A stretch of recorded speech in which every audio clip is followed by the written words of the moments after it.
ස්වාමින් වහන්සේ කෙරෙහි බයවන්නා වූ උන්වහන්සේගේ මාර්ගවල හැසිරෙන්නා වූ සියල්ලෝම වාසනාවන්තයෝය. මක්නිසාද නුඹ නුඹේ අත්වැඩේ පල කන්නෙහිය. නුඹ වාසනාවන්ත වන්නෙහිය. නුඹට ශුභ සිද්ධ වන්නේය. ශුද්ධ බයිබලයේ ගීතාවලිය 128 1 සහ 2 පද අද දවසේ ඔබටයි මටයි ලැබෙන ආශිර්වාද වචනයව තිබෙනවා. අද දවසත් ඔබට ජීවමාන යේසුස් ක්‍රිස්තුස් වහන්සේ තුල ආශිර්වාදමත් සුබම සුබ දවසක් වේවා කියලා ප්‍රාර්ථනා කරනවා. අද දවසෙත් ඊටමත් අලංකාර වචනයක් ඔබටත් මටත් ලැබිලා තියෙනවා. ස්වාමින් වහන්සේ කෙරෙහි බයවන්නා වූ උන්වහන්සේගේ මාර්ගවල හැසිරෙන්නා වූ හැම වෙලේම ආශිර්වාදයට කලින් අපිට කොන්දේසියක් දීලා තියෙනවා. එහෙම අය වාසනාවන්තයි. කොහොම අයද? වචනයට බය වෙන මාර්ගවල හැසිරෙන. උන්වහන්සේගේ වචනයට බය කියලා කියන්නේ අපි ඒ වචනය පිළිපැදීමයි. වචනය පිළිපැදීම, හරි දේ කිරීම, යහපතට පුරුදු වීම, ඒ මාර්ගවල හැසිරීම. එලෙස කරන අය වාසනාවන්තයෝය. මක්නිසාද නුඹ නුඹේ අත්වැඩේ පල කන්නේය.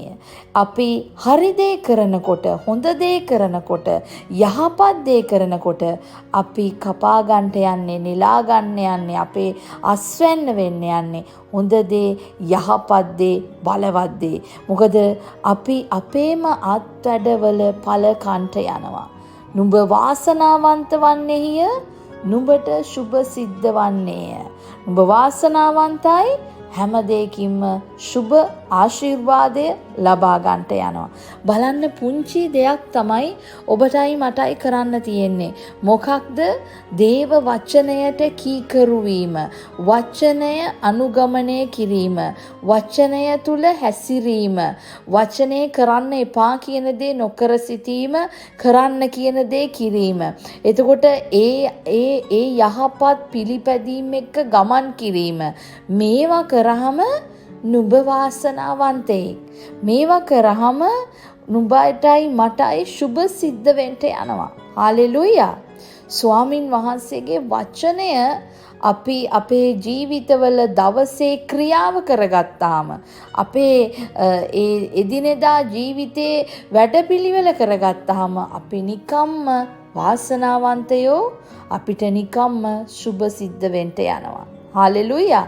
අද දවසේ වචනේ ඊටාම අලංකාරයි. කරන්න තියෙන්නේ පුංචි දෙයයි. බොහෝ ආශිර්වාද ගොඩක් ඔබත් මමත් ලබා ගන්නට යනවා. ප්‍රේමවන්ත දෙවි පියාණනි, ඔබ වහන්සේට ස්තුති කියනවා.